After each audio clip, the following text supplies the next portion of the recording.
passed a ban.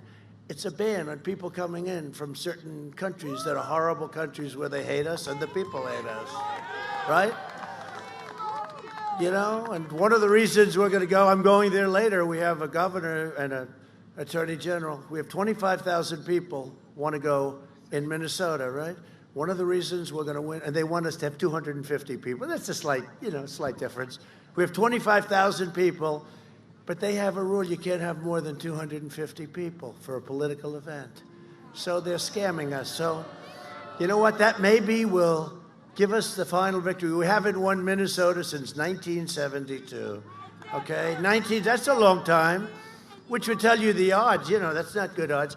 But we're very popular because I helped with that disaster in Minneapolis. Like, we got the guys in there, and what did it take? About 25 minutes, it was over.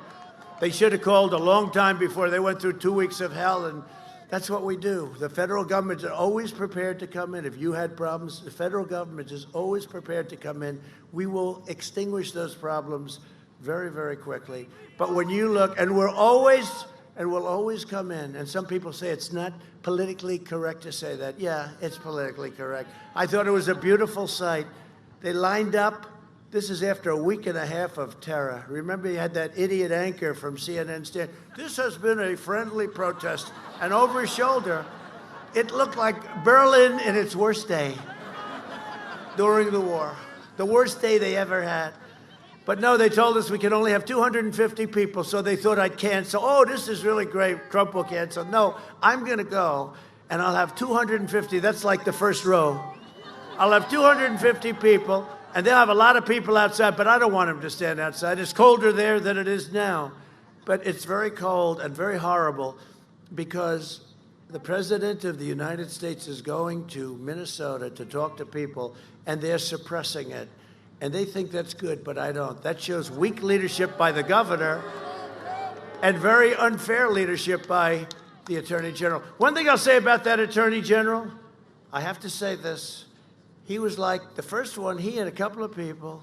He was sitting down being interviewed by George Stephanopoulos or somebody.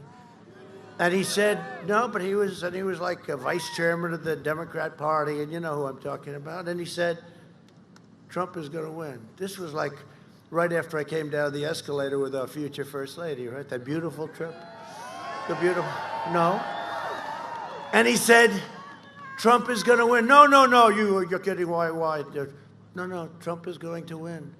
So I realized then he's a very smart person. Okay, he turned out to be right about that one, didn't he, Nigel, the great Nigel?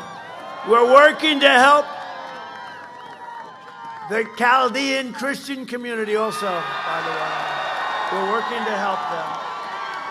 working to help them. They've been, are you Chaldean? Oh, wow. Good. Oh, good. All right. No, we're working to help. We're going to help. You've only been working on it for 25 years.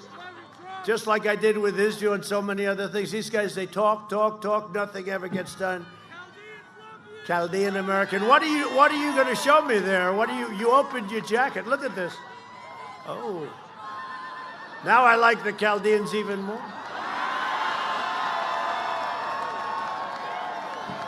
Oh, that's good. No, they have great, you know what? They have great support.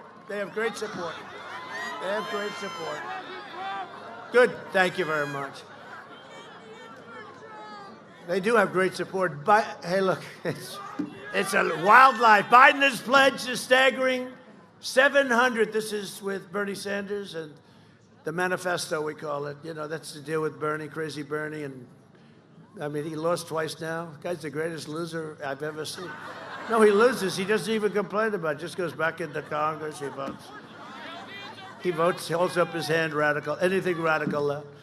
I've never seen a guy like that. He get treated very badly by the Democrats with Hillary. Then he runs again. Is Bernie Sanders going to run again in 4 years? Does anybody? I don't know. He's all right. I'll tell you one thing, he fights like hell, right? Who would have been easier, him or Sleepy Joe? I don't know. No, he has a smaller base, but they have energy.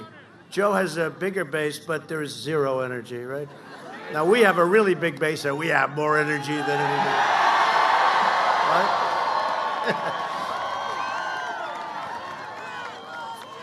A 700% increase in refugees from the most dangerous terrorist spots anywhere in the world, including Syria, Somalia, where Omar, that's the other reason I'm going to win.